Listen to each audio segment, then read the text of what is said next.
Hello, and welcome to the Realist Idealist podcast. I am your spiritual guide in this dimension, on this earth plane. I am Brenna Alexandera, and joining me, hopefully also in this dimension, but he's so far away, it makes you wonder. He is your fellow spiritual pupil, Stags Woodward. Heyo. Heyo, how you doing? Yeah, good to be here. Yes, I am the spiritual novice here. I know nothing. I still don't even, I don't even know if I have a soul yet, do we? We'll find that out on this journey. I guess we haven't gotten there yet. No, I know nothing.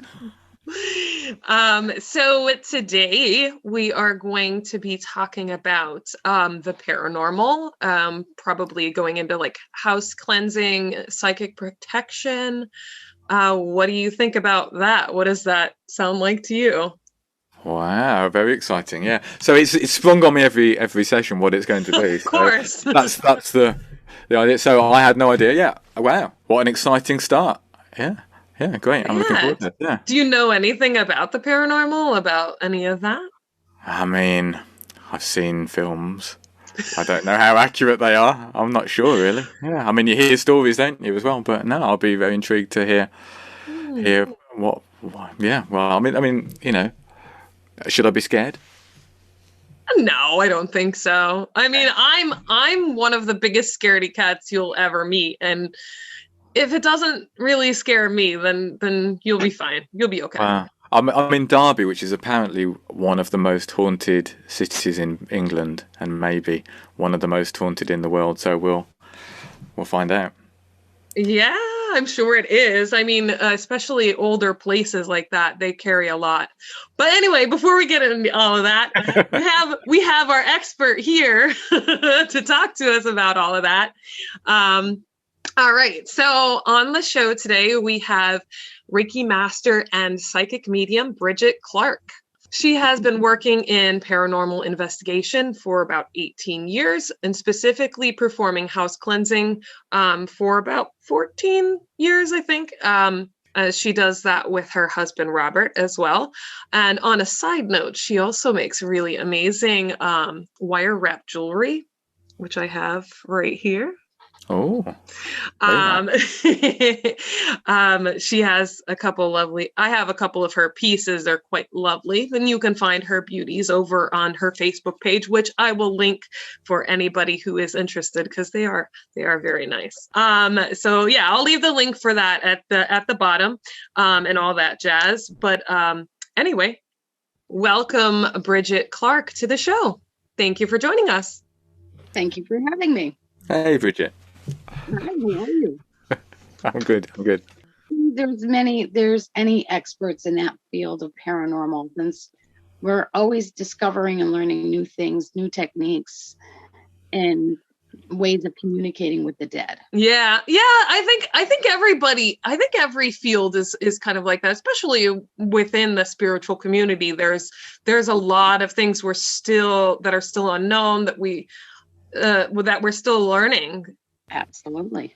All right. So, where should we start? There's so many different facets to the paranormal, investigating, house cleansing, and psychic protection. Definitely. What would be the first thing that where would you start? Any investigation we do, we're working with another group, and we do saving history through the paranormal. So we go into these places and we tell their history. We get to meet the spirits that are there, and we share it all to the public. First thing we do is we do protection, which is we do a grounding. And what the grounding is, if nobody knows, it is just breathing and pushing negativity out of you into the ground. Our earth always absorbs negativity and releases out positivity. So a grounding, a spare white light of protection. You can use amulets, which are stones. You can use metals, whether you're Christian, Catholic, Jewish, doesn't matter. As long as you feel in your belief they'll help you. Mm. So it's always doing that before and doing a prayer of disconnecting from any spirit that may be with you and leaving them behind and protecting yourself and your equipment from attachments. Yeah. So you definitely want to start with the grounding and like a meditation and prayer. So what does a house cleansing, what does that all entail? Well, I usually do a walkthrough in the house when I'm listening to, homeowners saying they're having problems, things are moving, they're hearing thumping, whatever the case may be. I like to do a walkthrough to the house and see who I'm connecting with, what spirit is there, what, if they're going to communicate. And the only usual piece beside myself, I'll use a pendulum and let them see. Sometimes they don't like to talk, but they will move pendulums. They will give you answers. And if they need to be crossed over, if they feel like they're stuck, I do a little prayer. I was taught by my mentor, and I move them onto the other side. And then we go through and we do a house cleansing, which is, if it's mild, it's usually sage. We've been working different aspects of between some poltergeists, and we're still working with the house and a homeowner of basically a demonic entity in the house. So it depends on the location, what is going on, what I need to do. So I could be using frankincense and myrrh along with the sage. I could be using a banishing mix of different grasses along with that. Holy water, holy oil. It's a combination of what needs to be done in a house to cleanse it. Okay. What kind of activity would be an indicator that there is some sort of entity in the home for those who might not know? Lights coming on and off, water turning on and off. Just footsteps. Some places, like if you hear footsteps and you're the only one home, that might be residual, but also might be an intelligent haunting. So they hear footsteps, things moving, things crashing. And when you go to investigate, there's nothing going on. There's no mirrors, no glasses, no cups on the floor. That indicates there's something going in the house. And it's one of those things that, should be communicated with the spirits. Disembodied voices. I have the husband on the other side of the room going, disembodied voices. Yes. I thought I heard something. It was a disembodied voice. Out of the room. So you mentioned intelligent residual. For those who might not know, what is that, and what is the difference between the two? The residual haunting is like a record or a movie just keep playing over and over and over. Those can change into an intelligent haunting depending on if things have changed. But it's usually a replay of everything over. If you go to Gettysburg, we've been there at 3:00 in the morning and heard the fife and drums and a cannon fire. They're not going to do reenactments at 3:00 in the morning. However, that's residual energy. Your intelligent energy, you're able to communicate with, whether you use dowsing rods, whether you use a pendulum. I do not like Ouija boards, so I'm not recommending those. We're still dealing with a case with Ouija boards that were used at a house. And but EVPs, using a voice recorder, you can use your telephone to record this on. So anything that you will get feedback from the spirit that will actually communicate as an intelligent haunting. And you just added another thing that people might not know. Although I think there are a lot more people who are aware of the paranormal, because there are a lot more shows, a lot more material about the paranormal now. But for those who might just be beginning on this, what is the EVP exactly? Electric voice phenomenon. So what it is that if you have a problem sitting in the dark and talking to yourself, this might not be for you. But it is actually, you'll ask a question and you just give it a period of time and just keep asking questions, different questions. And you play it back later and you'll hear those voices. And those are disembodied voices. Those are EVPs.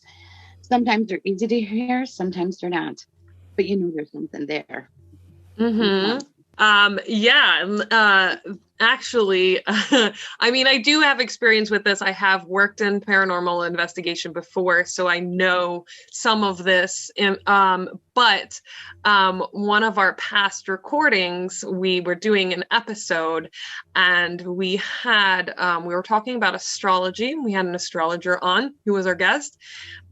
We actually, while I was editing the track, I found an EVP. I told Stags about it, but I haven't let him listen to it yet. I did send it to you, Bridget. And I want to go through that. So she was talking on her track. Her name is Meredith. It allows you the opportunity to get in vibration with a free flowed alignment rather than being pushed forward in a vibration that doesn't work for you. Okay. And that was her track. That's what she was saying. And then on my track through my microphone, I kind of chuckled at something she said. So I left that in for context, but this is what. Oh, that was really low. Hold on. That's as high as it's going to get.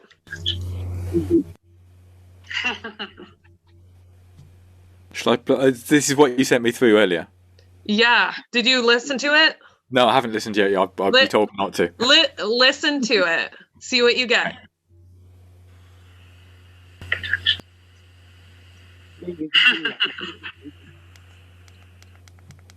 Wow, I could hear something, yeah.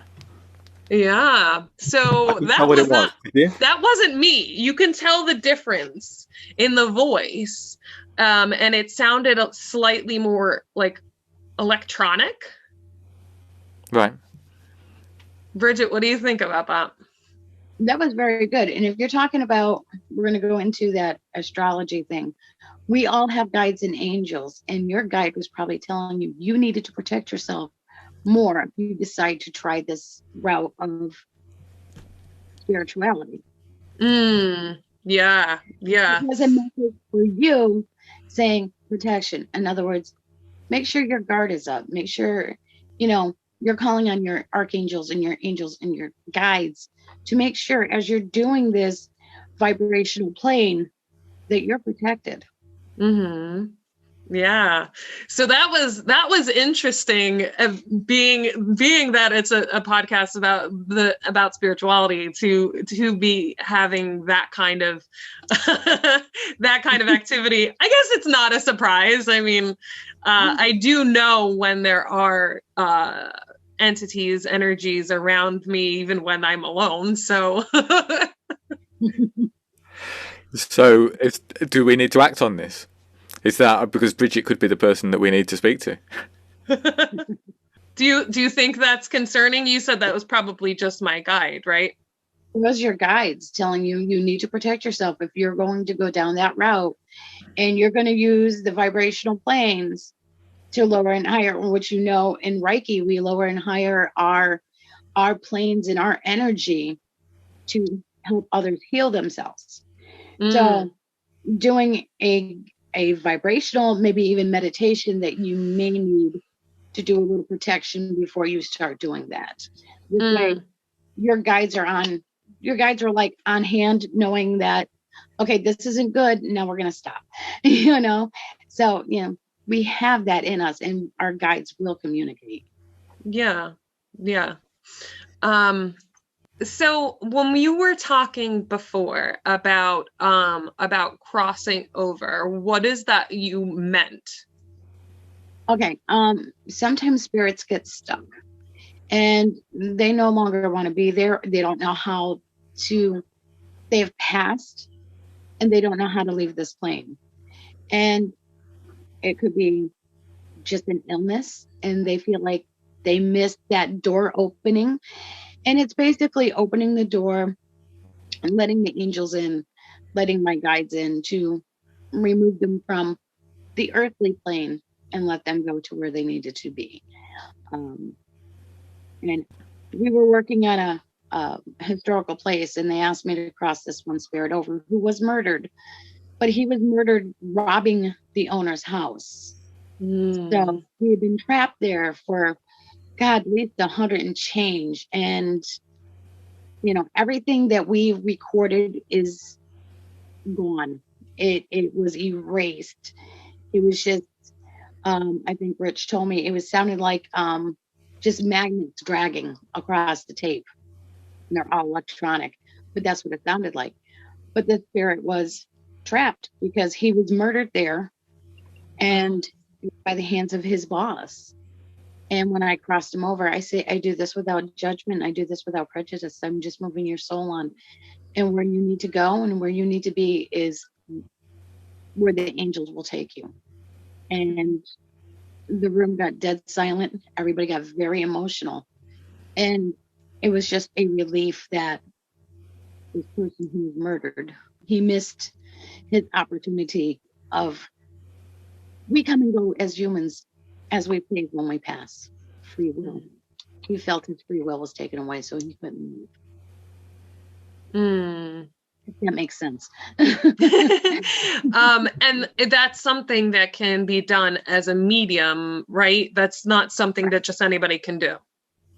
Correct. I was taught by a very gifted psychic medium. I can mention her name, Lane Crosby. She taught me how to do this. And it doesn't take that much energy, but if you do a few crossings in a house, in a location, by the end of the night, you will be tired. You have to get your vibrations up to summon, as I always call, summon my backup so they can come in and take care of you. So. Yeah, and that's the thing. Some people who haven't really gone too far into like the paranormal and what that is, and investigating and working with the spirit and everything like that, it can be very draining for psychics, for mediums, for just anybody really. It can be very draining on your energy, and you can get attachments if you're not careful. That sounded really bad, especially if you don't use protection, especially if you don't protect yourself. But you know, that's where I go back to the grounding and the white light of protection and making sure you're not going to bring attachments home with you. You see it on paranormal shows. Oh, I brought home an attachment. Well, correctly, you shouldn't be bringing anything bad home with you. Yeah. Typically, what do you see is the reason why entities have stuck around, why they couldn't cross over? Sometimes it's a tragic death, and sometimes I ran into it in Fort Mifflin.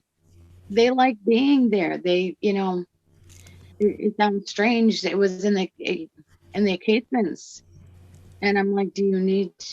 Are you stuck here? No. And basically, we come and go as we will.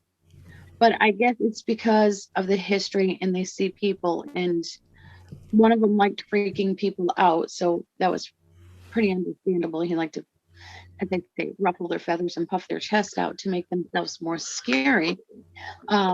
Ghosts will do that. You know, as a human, we run into all kinds of characters, and those big, rough and tumbly people are just big teddy bears, and they just want to put on that scary act. And spirits will do that too. If you did it in life, you'll do it in death. Wow. Okay, that's a lot so far. Should I? Can I ask any questions yet, or is it? Go for it. I'm still absorbing stuff. I'm never quite sure when I should step in. So, Bridget, just to be clear as well, I'm always here as the, you know, I know nothing about anything, so I apologise if I say anything stupid or naive about stuff. I'm kind of the ultimate maybe, and that was kind of bringing me on to my first question. Was you said to protect yourself, or was it a grounding? You said you would base it in a religion or something like that. Now I'm not.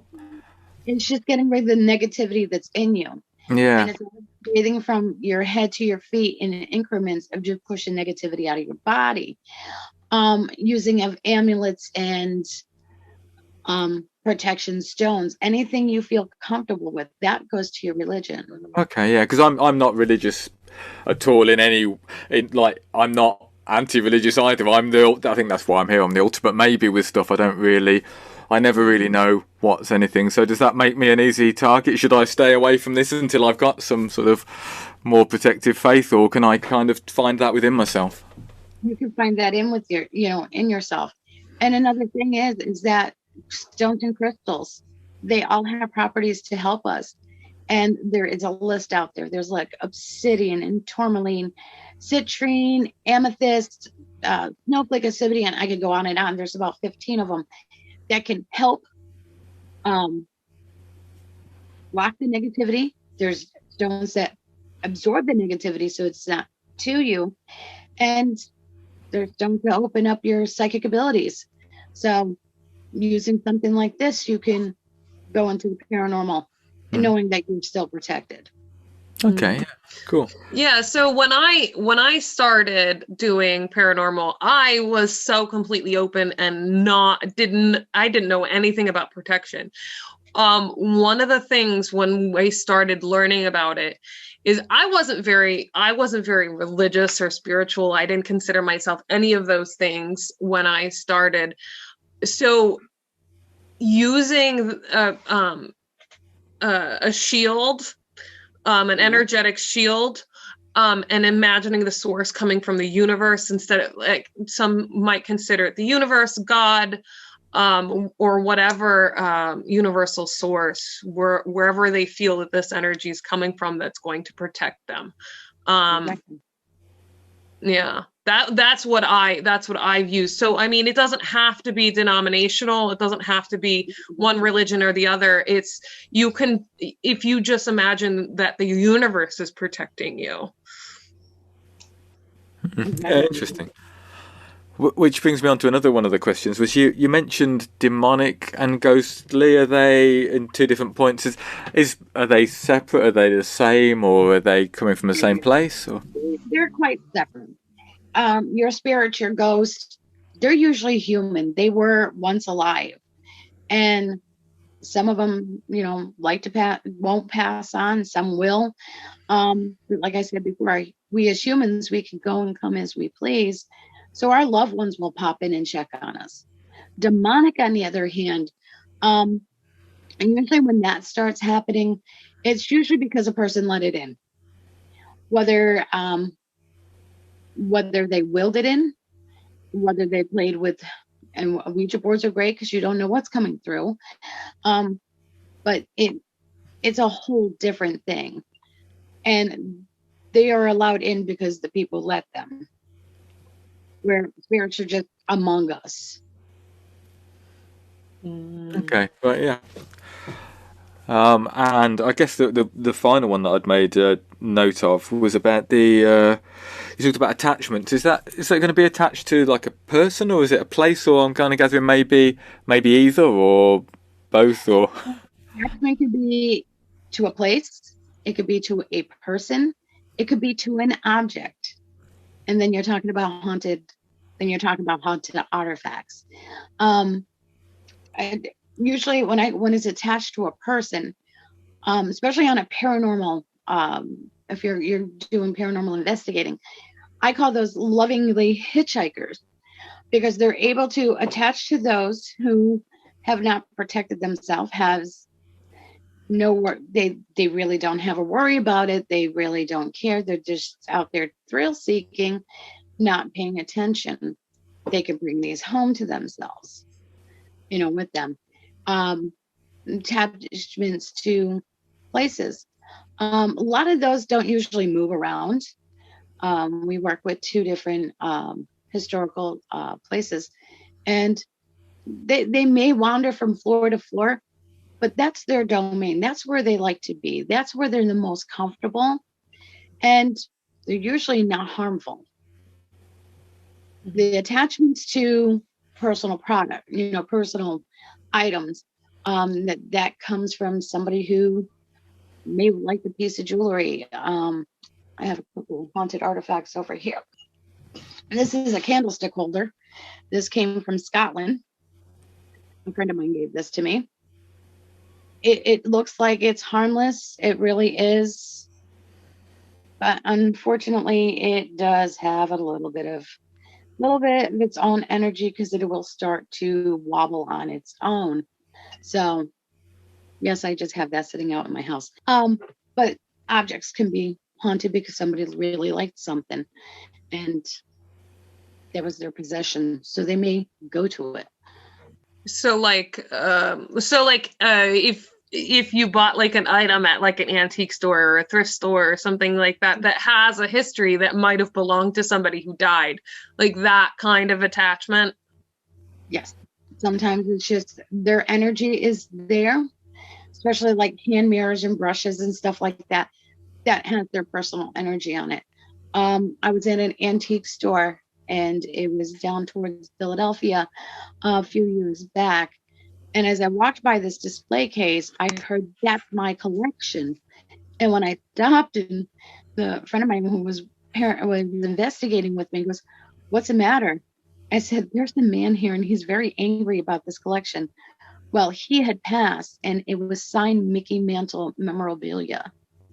And he was a little PO'd that his family put it in a antique shop to be sold on consignment.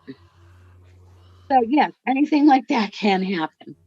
And I mean, I'm sure it was expensive. They probably could have sold they probably could have sold it for a lot of money. But I mean, I'm sure he's probably just upset. He was very upset about it, and it's like, yeah, I can understand. That was yours. You thought your family would take it and take care of it. Yeah. Pass it on to generation to generation. However, they just decided to unload it into an antique shop for a consignment sale. All right. So I wanted to get back into like the house cleansing. What does that process look like for you when you first go into a place? Like I said, I try to communicate with the spirits there. What am I picking up? Is it a heavy feeling? Is that, Brenna, being as sensitive as you are, you can walk into a place. That's part of it. When you have gifts, the first thing they throw at you is empaths. So you're feeling all the energy of the house, and you know that. So you're able to feel all the tension, the good, the bad, and then you have the heavy. So I usually try to find what is the cause of this and what was going on. Sometimes it's just family members trying to make a little ruckus saying, "Hey, I'm here. You're not paying attention. Why aren't you paying attention?" And sometimes that's the best relief for the family. And that would do a light cleansing, which I would start at the top of the house, work my way to the bottom of the house, whether how many floors there is, every room, to clear out any negative energy out of it. And like I said, it depends on the case and how everything's going. What I use for cleansing to banishments. So that's a little more heavy duty mixtures of frankincense and myrrh, and the church uses those on holy holidays to make sure all the air is purified and the energy is flowing in the church. And we also use that during a exorcism. Oh, exorcism. You have done those, or is it just a priest thing?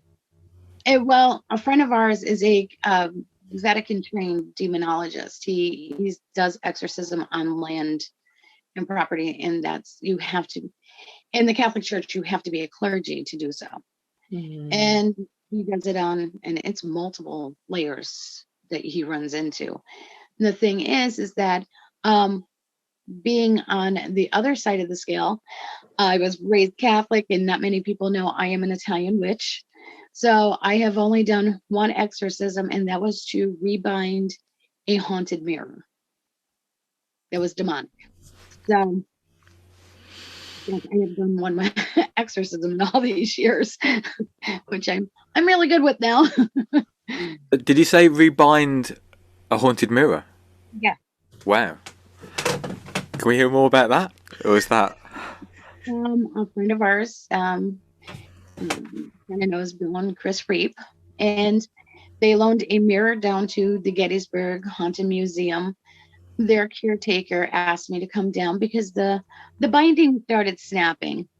COVID, we're in the middle of COVID, so they were afraid they were exposed. So my husband and I went down, gear in hand, and did a full-blown rebinding exorcism of this mirror. Now, this mirror took place from the Smurls residence, which was an Ed and Lorraine case. And yeah, I was very uncomfortable around this mirror, even transporting it. You can hear my husband in the background. 3-hour drive to Gettysburg, and I'm like, yeah. And as soon as we got it out of the car, it was saging. It's got a very dark entity that's attached to it. So to rebind it and make sure it was in place. Brenna, did you pick up on something there that I didn't pick up on? Something. Yeah, you saw my face. Yeah. I'm not very good at hiding. I'm not very good at hiding anything. It's all over my face all the time. I can never lie about anything because it's on my face. No, you said that. I didn't know when you told me that story that was the Smurls. That was that was the one in West Pittston, right? Right, and it was Ed and Lorraine Warren went on TV to get the Catholic Church to do an exorcism for them because there was so much going on. There was 3 entities and a demon in the house that was actually destroying the family. If you read their books, I would love to sit down with their family and, Judy and Tony, and just like read their actual handwritten case files, because what they did, and they were the pioneers of this all. Of these cases to bring them to the light, and hey, this does exist. So yeah, I've had to deal with one of their haunted mirrors that went to Bill and Chris that is sitting in Gettysburg.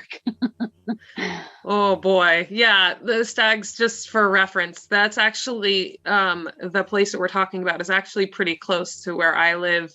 It was an actual just residential house. This family, you probably read all about it. There's lots and lots to read about it. It is really, really intense, really horrible things that were happening to them. And then they had to have all these different people to come in and cleanse the house. And they ended up leaving, right? Right.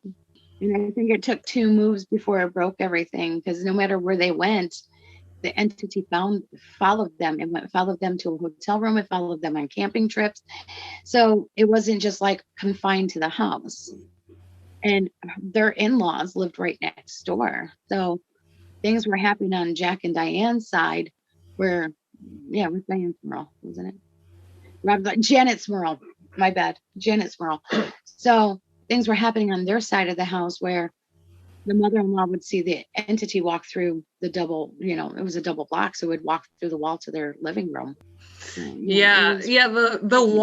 Warrens are just they've been through it all. But have you ever been in a house cleansing or any kind of situation with that? Maybe not that level, but like really, really bad entities. Well, we're still working on it right now. When I got home from work, I started doing the transcribing of the history of the house from the owner. There's 4 of us working on this. It is a house from a haunting, and this took place. I think she said, I can't remember the year of the. Let me just poke my head around this. They bought the house in November of 1994 and had stuff going on. The lights would turn on and off when there was a turn switch on the lamp and stuff like that. And I just started into the whole history from bottom up. Long story short, well, all all 3 kids played with a Ouija board in the house. Mm. We hit 8 portals. We have closed 8 portals in the house, and we think we have a 9th one we have to go back to. We've been working on this house for a little over 2 years, and COVID, the owner's very ill, so we can't just keep going in and out. They did an animal sacrifice in the basement. The oldest son had the middle son leave the house with the Ouija board.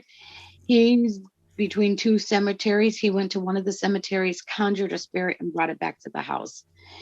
We're not sure if that's the spirit that's stuck there and will not leave, that is tormenting his mother. Her daughter-in-law and granddaughter live with her, and she does have a dog. Yeah, her nurses will no longer come and help her because this thing will throw anything at the nurses. Change, cups, it just totally separates the family from everybody around them. Like I said, we've closed 8 portals between the basement, outside the garage. Yeah, so we're working with a demonic factor on this one. Oh, and that, folks, is why I don't like Ouija boards. This is why we don't like Ouija boards. Whenever you say that in front of a psychic or an empath or a medium, they're just like, no, oh, really? No, I'm, yeah, no. Yeah. Especially when you're working with this kind of level of entity of what's going on in this house. And what it's capable of. Yes. Yeah, I always notice that expression when Ouija boards come up in the conversation. And I must admit, I'm somebody that would never think about using anything like that. I think my grandmother, when I was young, told me never to use one, and I never wanted to ask why. But I've always felt like it's probably a good idea that somebody like me keeps away from that. Yeah, I know a couple of people who know how to use the Ouija board. They open them, they close them properly. They basically know very much a lot about them to use them. The problem is when people do not know how to use Ouija boards. You're 8 years old, you're 21 to drink and 8 years old to summon a demon, because it's just a game, you push it around, but you are opening a portal. Exactly. And he's like 99% of people are 99.9% of people aren't going to know how to use it properly. And it's just like marketed as a board game. Yes. So I heard you mention portals as well earlier. Is that related to the Ouija boards, or is that something? That also, the Ouija board will open a portal. It's a doorway for other planes, other what else? Dimensions to walk into our worlds. Yeah. And so they're able to move back and forth. Another way to create a portal without a Ouija board is putting 2 mirrors facing each other. That creates a portal.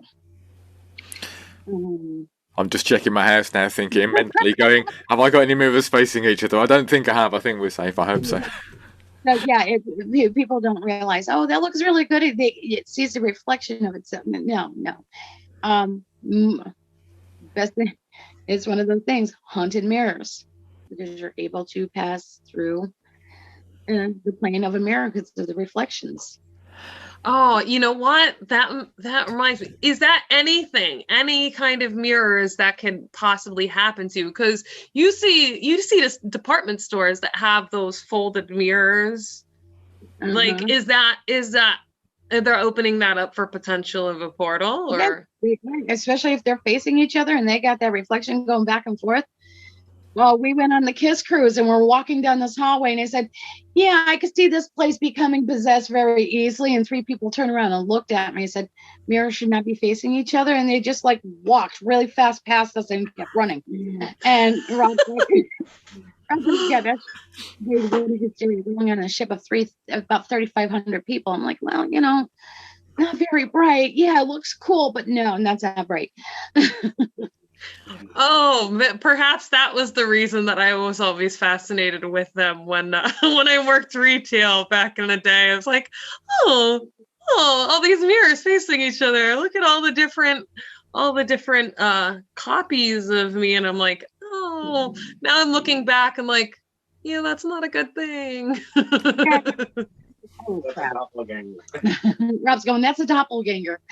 But yeah, I mean, there's mirrors. You can use mirrors for scrying. I myself have a black mirror. So it's very cool. I haven't gotten it to work right. I have a crystal ball. Yes, Rob's going into my divination stuff. What's a black mirror? You want to go in the room and get it? I'm going to have my husband go in because I use that when I'm trying to meditate. A black mirror is a mirror. It looks like a normal mirror, but it is blacked out. A friend of mine who I got to know was Rosemary Goley. If you watch the first couple of years of Paranormal Caught on Camera, she is one of their experts, and she wrote amazing books with John Zaffis. She has passed. But it is used for divination. It's used just like a crystal ball to be able to see pictures and have it look back at, you're being able to look into it and gaze and see pictures, things, people. And that's something I want to go into more, and I'd like to do a roundtable with a bunch of different guests and have a divination tools roundtable. Just talk all different kinds of people. I have a friend that does runes. I know people to do different cards, some scrying, some dowsing rods, and I'd love to have like a roundtable with a bunch of guests talk about all the different divination tools. Oh, well, I have got two right here. This is my black. Okay. So it is painted black. It's a mirror painted black. And this one happened to be charged during a full moon. Crystal ball. Brenna, whatever I use, you can do. Let me know. yeah, we could. Tarot cards. I've had tarot cards. I can't remember.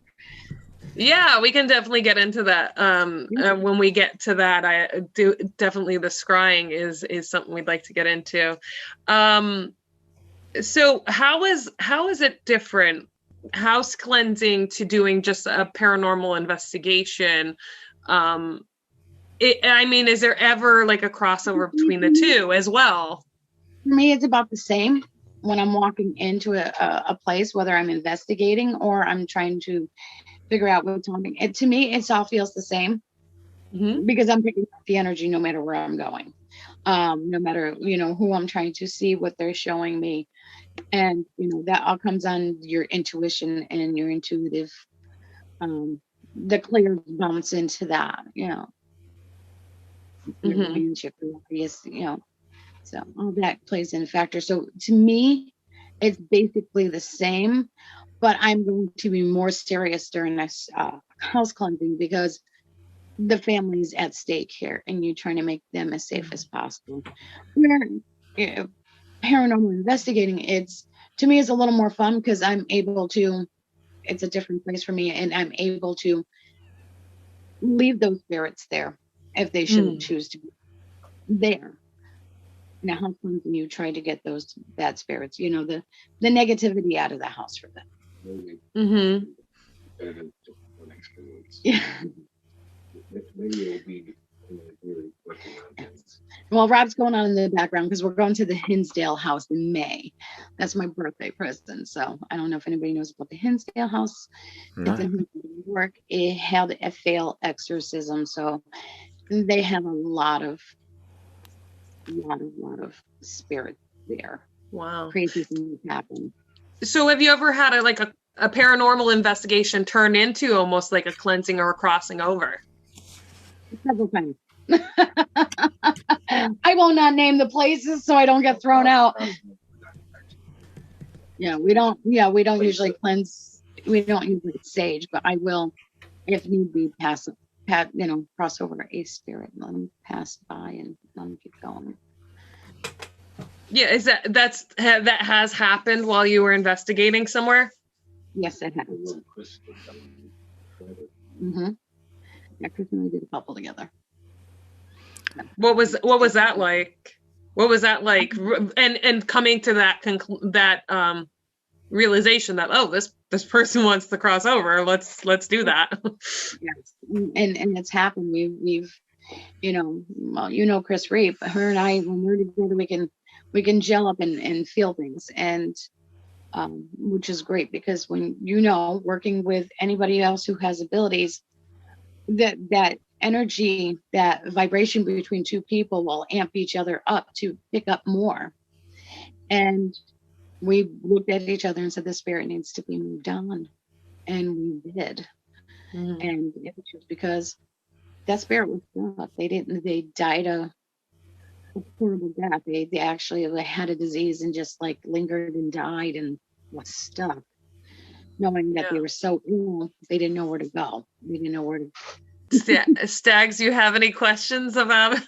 Oh, many questions, yeah. So, what one was, is it often the goal to move people on, or sometimes is it okay? Is it benign and you go, yeah, that's fine that they hang around, or? Yeah. We've done many house cleansings where it was just the family popping in, saying hi, and didn't realize they were moving stuff or they were knocking something over to get their attention. Hey, I'm still here. You're talking to me. And, we all have loved ones that passed, and we will, go, hey, I do miss you. I wish you were here to talk to. And it might be hours later, but something gets knocked over and it's like, oh my God, I got ghosts in my house. They're just acknowledging they heard you. So another question, would I know if my house was, is it haunted? Is haunted the term to use? A lot of people could say my house is haunted. The reason I ask, just to say, is that one time somebody was dropping me off at my house, and I said, "Do you want to pop in?" And they looked at the house and went, "No, there's something very wrong with that house," and then they wouldn't come in. And I've never known what it was. They would never tell me. So part of me is always going, "Oh, okay. Is there something that I'm missing here, or something?" Some people are just close to it. Some people don't even recognize that there's anything going on in their house. I had a friend down in Gettysburg. Her son and husband would notice the soldiers being outside their house, but she never thought nothing. She never noticed anything in her house, but her son and her husband did. And some people are just closed off to it. They don't feel that energy vibration of the other side being there and coming through. So there's nothing that I should worry about or anything. No. Okay. Yeah. No. That's good to know. Is this the house that you currently live in, Stags? Yes, which you have visited when you came over to the UK. It does have an interesting energy, but I didn't feel anything malicious. Yeah, nobody else has said it. Just this one person. So I was like, oh, okay, interesting. Is it? I would have noticed if it was something. I wouldn't have wanted to be there very long, and I was there for a while. So yeah. I think it's nice. I think you're okay. Good to hear. Yeah. Maybe they just misread it. I don't know. But maybe went. Oh my God, that is so evil. And it's like, no, you're just picking up on the energy and you don't know how to read it yet. These are people who just are starting to open up to the other side, the clairvoyancy, the clear audio, and they don't know how to read it. So everything is bad. No, it's kind of like hard to explain to them that not all energy is bad. Well, so talking about energy, I noticed when you were talking about the mirror, you said did you say you charged it with a full moon? Yeah. Right, okay, I've got no idea what that means, but I'm fascinated. So, the lady who made this charged it by full moon. Now, I use black salt for cleansings and also for protection, and that is charged by full moons. Full moon has the most energy of any moon. And when you use that energy was absorbed into it. So now you're going to go on to the other side of it, and you're going to call it magical. It's not paranormal. It's magic. It's the pagan magical side, the witching side of, I don't know what you want to call it. It's magic with a K. Yeah, like charging something by the full moon, like you charge your crystals, you would charge you can even charge water, use water. You just using the light. Yeah, the moon's energy, the light that comes from a full moon. Because if you think about it, when it's funny because I had somebody say it. I thought I had a pretty good way to explain it, and then somebody else said it better, and I'm like, oh my god. Because I always say, if you think about it, the full moon is it affects the moon affects our water and the tides in the ocean, and our bodies are 70% water. That's why people go crazy during the full moon. So it's all energy, and it's such an intense energy the full moon gives off, so that the energy, it charges the crystals, it gives them more energy, it helps them to perform at their best. Yep, at their peak. Exactly. Mm-hmm. Nice explanation. I like that. Yeah, like, so somebody was like, the moon affects the tides, and our bodies are 70% water, and I'm like, oh, that was really quick. I'm like, I like that better. Cool. I'm going to try not to ask too many more questions because, as always, this session is just the beginning, like the tip of the iceberg by the sound of it. And I think I'm just going to carry on asking questions for ages. But yeah, those are all really interesting. Brenna, what do you think I should be asking? I don't know. Do you have anything like specifically paranormal questions or like the cleansing? The more this goes on, the more I have questions. I'm intrigued. I think it's going to have to be season 2, isn't it? We're going to have to revisit all the guests. Yeah, we're gonna have to go a little more in depth, I guess, with the paranormal at that point. Yeah, it's definitely more topics, go a little more in depth, do a little more intermediate. Now this is more beginners, we could go more intermediate. But before you go, I want to say, or have you explain, what was probably the most prominent experience you've had with the paranormal, or like the wildest experience, or whatever? Good question. Yeah, I've had, and these were experiences in Gettysburg. Yeah, Rob's just throwing things out at me. You've had weird shit happen to you since you started. One of them was we went to Virginia Beach on a paranormal investigation, and didn't think much of it. We're leaving the hotel room to head over, and the deadbolt of the door popped out. I can't shut the door, and he's walking down the hall, and he's like, "Are you coming?" And I'm like, I can't get the door shut. And I'm like playing with the lock. So I finally get it to lock. I'm walking down the hallway, get with him into the elevator. We get down to the lobby. He stepped out and the door slams in my face. I said, I don't think I'm supposed to be leaving the hotel room today, the hotel at all. He's like, no, you're just making more of it than it seems. And we get there, and this plantation is so many layers to it. You walked in, if you turned right in the kitchen area, you went down to the jail cell. You took the stairs above it, you went up to the court. You took the next flight up is where the slaves stayed. So you had the multiple layers, and it's like, oh no, we don't want her here tonight, So I was like, no, you can't go. But it turned out to be a good night. Oh my gosh. Strangest things for ever trying to get ready to go someplace. That's funny because the hotel, that reminds me of we stayed in Gettysburg, and it was outside of like downtown. It was like slightly more out of the center. And it was a newer building. So, and this is an interesting thing. It's not necessarily the building more than it is the land, because there was so much activity there, but it wasn't like an ancient building like some of the buildings were that are in Gettysburg. And we were back towards the woods, which were supposedly the back of the hotel was where most of the activity happened, which we found out was actually from like patrols or from the soldiers.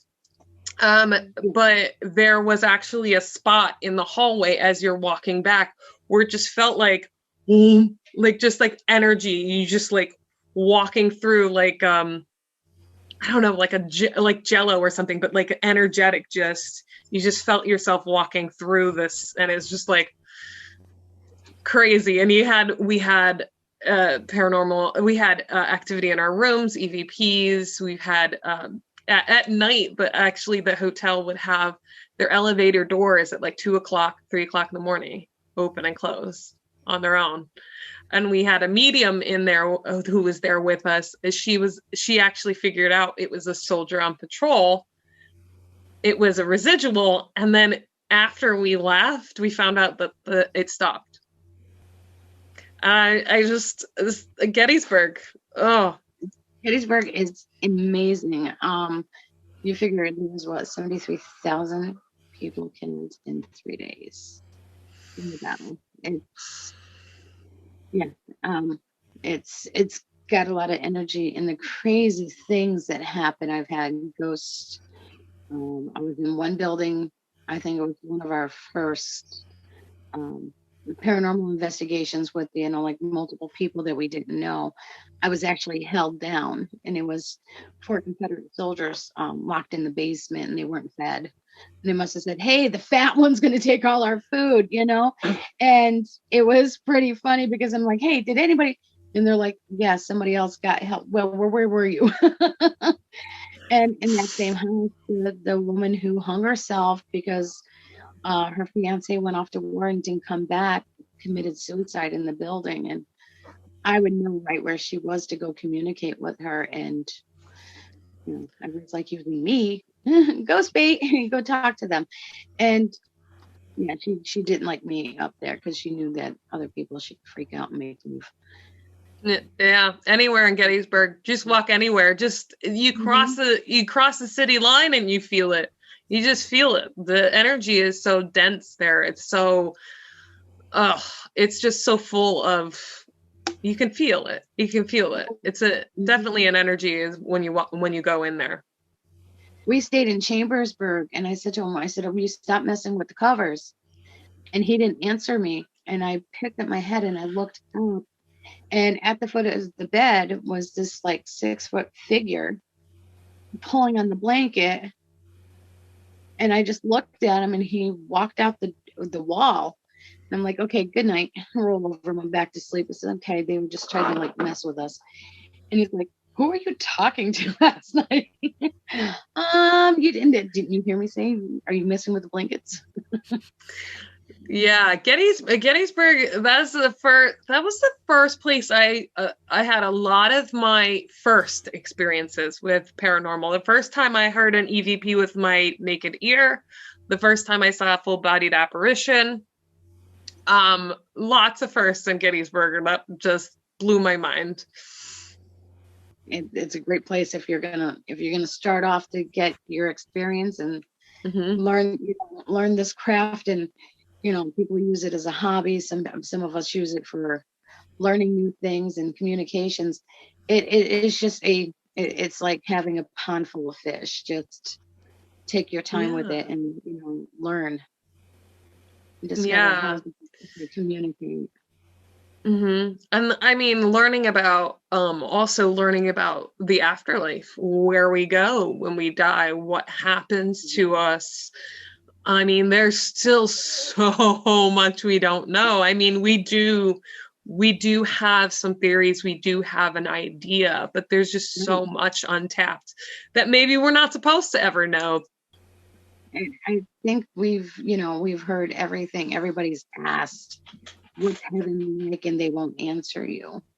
What's the afterlife like? And they won't answer. They won't give you a hint. They just shut down. It's like, it's a hidden secret until you get here, So it's, but we know there's an afterlife because they keep coming back to let us know what's going on. You have friends around you. Your family and loved ones are near. Yeah. Stags, have you ever had a paranormal experience that you know of? I'm trying to think there. I mean, I've had a pretty weird life, but nothing's springing to mind straight away. I'm sure as soon as this is over, I'll go, oh, well, of course there was that situation that happened at one point, but I can't think of anything.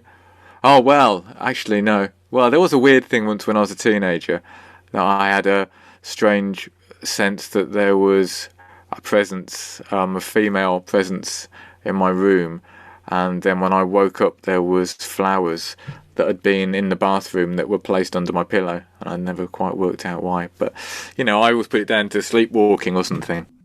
That is very cool, and that could be, with the female. Did you recognize her, or you just sensed she was a female? I don't know. It made me think of my grandmother, who died probably 5 or 6 years before, or something like that, as a possibility, but it wasn't. And that was just kind of what came to mind. Okay, now you're going. Well, I'm going to go further on into this. Did your grandmother like flowers?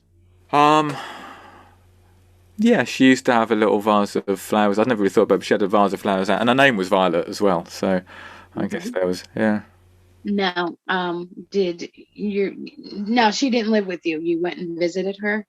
I lived with her for probably, I don't know. It's hard to know amount of time. My parents went to live with her for a year or two when they were between houses when they were young. So I lived in the same house for a year or two, I guess. So when you moved out, was the family bringing her flowers? Did anybody bring her flowers? I don't know. I don't remember. I think she died when I was 9, and I don't really remember that much at that point. It was probably your grandmother letting you know that she's still around you. Okay. And there's been other signs that you've missed from her. Sorry? You've missed other signs from her. That one, she was able to communicate. Our loved ones it's easier to communicate with us when we're sleeping because it's easier to enter our subconscious and give us some messages and let us know they're there. While we're awake, there's several ways of seeing messages. There could be change in the ground. There could be cardinals, dragonflies, butterflies, a favorite song, and there's your flowers too. So you probably missed other signs. Okay. Being around. That's interesting. So do you think that would be something that I would, even now, I should be looking out for? Yes. Okay. I think you're just going to be more aware of it now because you've been told. So, I mean, when something like that comes up, you'll be more like, oh, what is that? Okay, that might be a thing. You'll be a little bit more aware of it now that you have that in your head. Yes. Yeah, I've got to try not to second guess myself as well, though, because I do have a very active mind. So I'm going to be thinking about everything there. So I've got to be. It's a good thing, though. It can be a good thing, right, Bridget? Yes, it can be, because then you're more open, and then she knows. You'll be able to recognize that she's there more than you've known in the past, other than you think you were dreaming when the flowers were under your pillow. So is that something that I should encourage? Is that a positive thing then? That's something that I should encourage or something? She's still thinking of you. She checks in on you. So that was her way of telling you, I'm still here. I'm still able to say hi. Mm-hmm. Okay, that's nice. Yeah, that's good. Oh, what are the pennies called in the English money? Pence. Pence. Pence, yes, because I keep seeing like pennies. Have you come across pennies somewhere, or a collection of pennies, or something with pennies? Well, yeah, at her house when I used to stay there, they used to have a big bag of old-fashioned British pennies in the spare room. Her and her husband used to have them. No, that's her. There's your validation that it was pennies. That's all they kept showing me, is all these little pennies. I don't know if you're still finding them. Are you still finding pennies anywhere? Or you haven't noticed?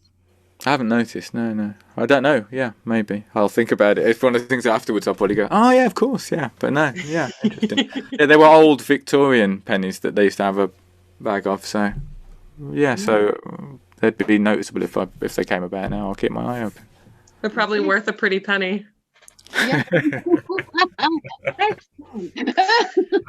I'll just see myself out. I'm sorry. thank you so much, Bridget, for joining us and for all those the nuggets of information. That's fascinating. Thank you very much. That was really nice. All right. Thank you, Bridget, for joining us. We appreciate all of that. Giving us a lot to think about. Oh, yeah. We wish you well, and hopefully we'll see you again on another one of these episodes. Love to join you again. Yeah. All right. Bye.